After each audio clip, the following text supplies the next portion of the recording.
Au Mont-Saint-Michel, le nouveau barrage permet d'agir sur les flux d'eau entre le Couesnon et la mer. Des lâchers d'eau permettent par exemple d'emporter le sable loin du mont.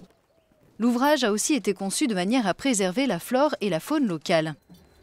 Avant la construction de l'ancien barrage, la marée rentrait naturellement dans le fleuve et ressortait, donc on avait tout un tas de poissons, de phoques, etc. qui pouvaient rentrer dans la rivière.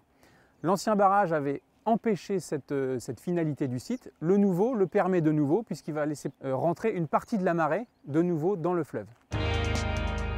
Ce qui a pu avoir un impact pendant nos chantiers, ça va être le dragage du Couesnon, du fleuve de Couesnon, puisqu'on avait des roselières qui s'étaient développées dans la rivière, dans le fleuve, qui étaient un habitat d'une certaine espèce d'oiseau. Et donc il a fallu replanter cet habitat à divers endroits en baie pour pouvoir compenser cette destruction.